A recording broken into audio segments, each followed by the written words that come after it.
bago tayo mag-secret file, ay ilike mo muna ang video na to at mag-subscribe na sa aming YouTube channel. Don't forget to click the notification bell para hindi ka nahuhuli sa latest episode ng DJ Rocky's Secret Files.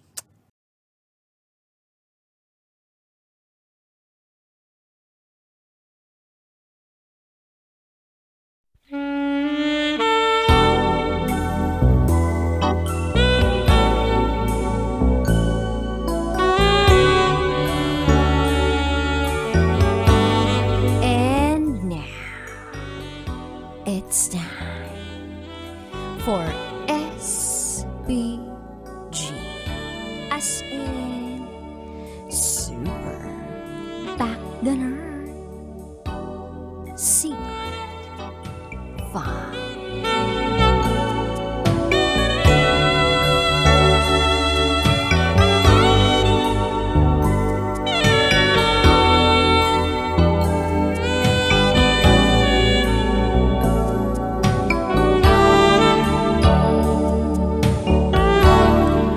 Amoy itlog na bulok.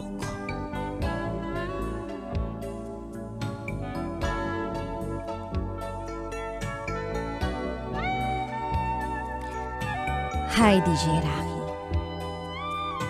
Itago mo na lang ako sa pangalang Elsa.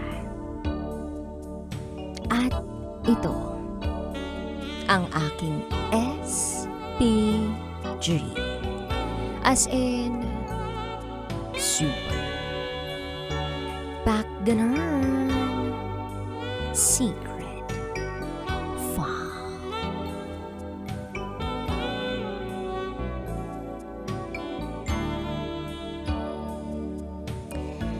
Isa po akong graduate student na nagre-rent ng apartment.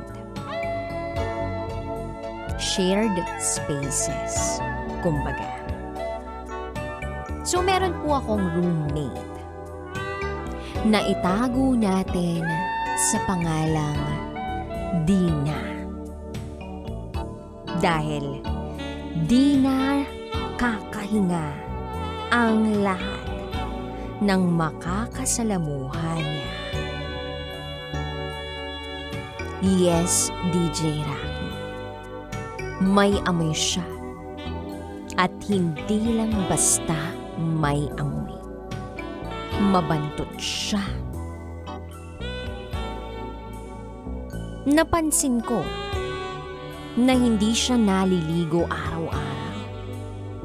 Yung tipong kada 2 buwan lang siya bumili ng sabon. Sa sobrang hindi na ito nagagamit. Iisa lang kasi kami ng banyo kaya napapansin ko ito. And by the way, 6 na buwan na ako sa apartment na ito. Pero hindi talaga kami magkaroon ng bonding. Hindi kami close. At wala rin naman akong planong maging close sa kanya ng literal dahil sa kanyang amoy. So in short, wala ako sa posisyon para sabihin sa kanya ang katotohanang ang baho niya. Sa totoo lang, hindi naman siya tsaka. Sa katunayan, may itsura nga siya eh. Mukhang malinis ang kanyang kutis at mukha ring may pinag-aralan. Pero hindi niya alam ang tunay na kahulugan ng salitang proper hygiene. I believe she's in the right age para malaman na dapat talaga'y maalagaan niya ang kanyang sarili. Buti na lang, magkaiba kami ng bedroom. Magkatapatan nga lang ang rooms namin. Share kami sa sala, sa kitchen, sa dining, at sa comfort room. So sa mga shared area na mayroon kami, ako na ang naglilinis para siguradong malinis at mabango. Minsan ay sinasadya ko talagang ipakitang naglilinis ako para naman ma-inspire siya sa akin. Pero 6 na buwan na, wala pa ring epekto sa kanya. Ang routine niya pag naglilinis ako ay papasok lang siya sa kwarto niya. Lalabas kapag may kailangan. Papasok pag hindi na kailangan gumamit ng shared areas. Ang matindi nito, iniiwan niyang nakabukas ang pinto ng kanyang kwarto. So ang simoy ng hangin sa room niya ay paminsay napapadpad din sa shared areas namin. At ang masaklap, minsan ay pumapasok ang hangin na ito na napakasama sa sarili kong kwarto. Minsan nga ay nagkasalubong kami. Ay grabe, ang tindi. Parang bulok na itlog. Masusuka ako sa baho. Hindi naman sa pagiging OA, pero para siyang amoy baktol. Yung tipong merong tuwalyang hindi nalabhan ng 3 buwan na binabad lang sa tubig tapos nakulob at pinahid sa lahat ng singit na hindi pinaliguan. Ganun ang amoy. Kaya sabi ko talaga sa sarili ko, OMG, may ganitong tao pala. But life goes on. Sa totoo lang, hindi ako makalipat ng ibang apartment dahil napakamura lang ng renta ko rito. And besides, good payer din si Dina. Shared kami equally pagdating sa kuryente at tubig. Minsan na ay sinusobran rahan niya ng paisa-100 yung share niya kaysa sa akin. Kaya wala talaga akong problem sa kanya aside from her smell and hygiene. So moving forward, nagka-boyfriend ako recently. Bago pa lang. So syempre, para tipid tips lang kami, since gusto ni boyfriend sa place ko mag-hangout, I agreed. Pumayag ako. Pero eto na. Yung gabi, bago ko papuntahin si Boy Fee sa apartment namin, ay naglinis muna ako at nag-spray ng katakot-takot na disinfectant, deodorizer at kung ano-ano pang pampabango ng buong apartment. Sakto rin namang wala si Dina. Sa pagkakaalam ko, meron siyang family outing. Umuwi siya ng probinsya nila.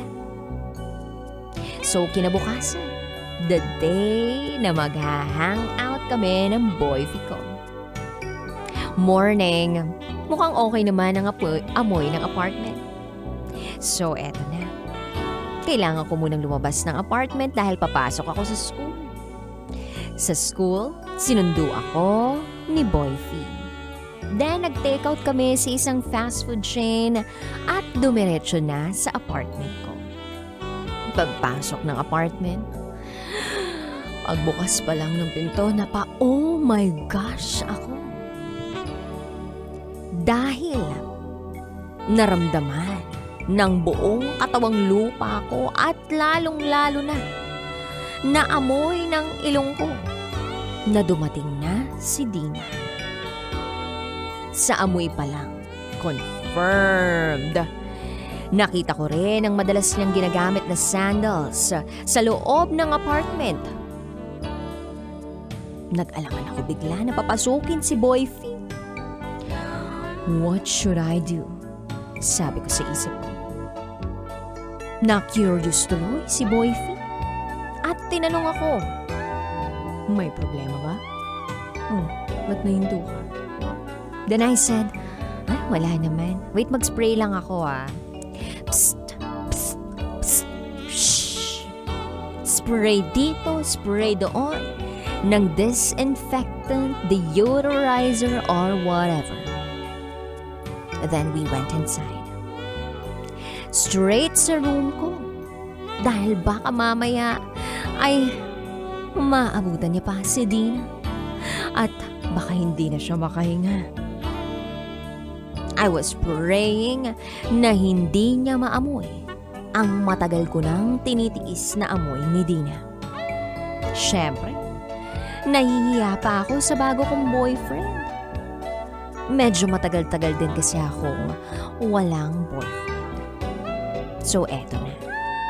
Nasa loob na kami ng kwarto ko. Nanood kami ng movie.